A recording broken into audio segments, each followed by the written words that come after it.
Siamo alla Torre di Saracino e oggi presentiamo un pane che abbiamo pensato di fare con una farina di segale, di limone e finocchietto selvatico.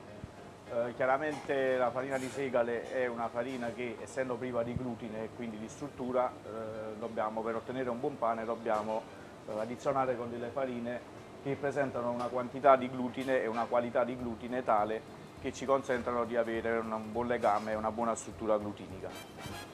Le nostre proporzioni, quest'oggi facciamo un pane molto spinto, nel senso che metteremo una quantità di segale pari al 40%, una quantità di farina integrale pari al 20% e l'aiuteremo con il 40% di farina rossa, che sappiamo essere la farina un attimino più elastica e più forte nella gamma Caputo. Abbiamo pensato anche di dargli un tocco di mediterraneità con i nostri prodotti locali ed è questo il motivo per cui abbiamo inserito il limone e il finocchietto selvatico. E adesso il tutto verrà panificato con lievito madre.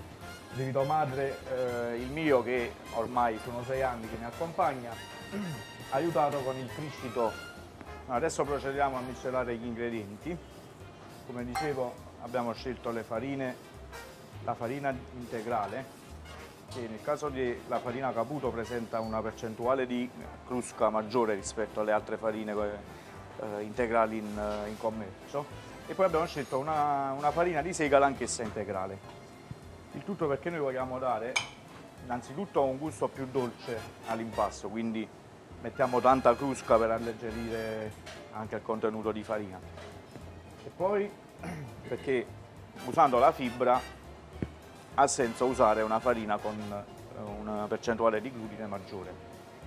Dopo le farine ci mettiamo una grattugiata di limone verde, allora, mettiamo il nostro lievito madre e infine aggiungiamo l'acqua. La caratteristica di questi impasti molto ricchi di crusca e anche grazie alla farina, diciamo, di qualità superiore, e che assorbono una quantità d'acqua maggiore, per cui in cottura noi abbiamo un'evaporazione maggiore, quindi più alveolatura e il pane è più leggero. Adesso cominciamo ad impastare. Finiamo il nostro impasto con il sale, che preferiamo sempre aggiungere alla fine per non compromettere la formazione della maglia glutinica, e i finocchietti. Li lasciamo impastare ancora qualche minuto. Una volta pronto l'impasto e fatto riposare per circa 30 minuti, andiamo a formare la nostra pagnotta, che chiuderemo, come potete vedere, anche essendo una farina priva di glutine come la segale in quantità diciamo abbondante, non abbiamo aderenza al piano di lavoro. Questa è la pagnotta e la metteremo a lievitare in cassettini di legno per circa 12 ore a 27 gradi. Questo è il nostro prodotto pronto per andare in forno.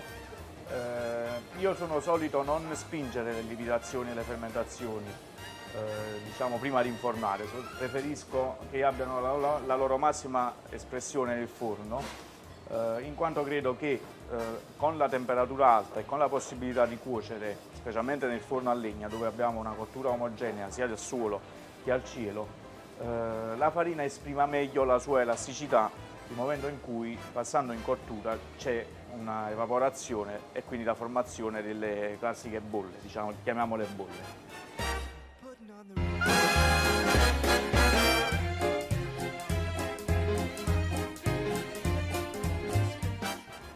Tiriamo la pagnotta e la andiamo a infornare. Adesso controlliamo la cottura.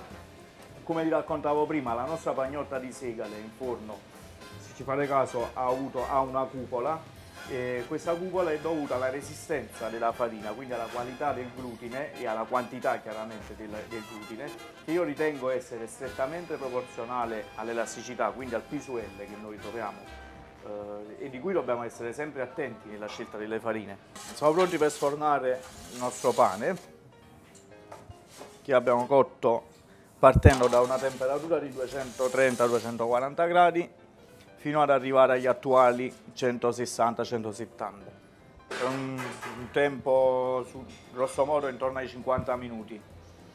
La cottura al forno a legna dipende molto dalla grandezza del pezzo di pane, per cui quando inforniamo ci regoliamo anche in base alla grandezza la temperatura iniziale.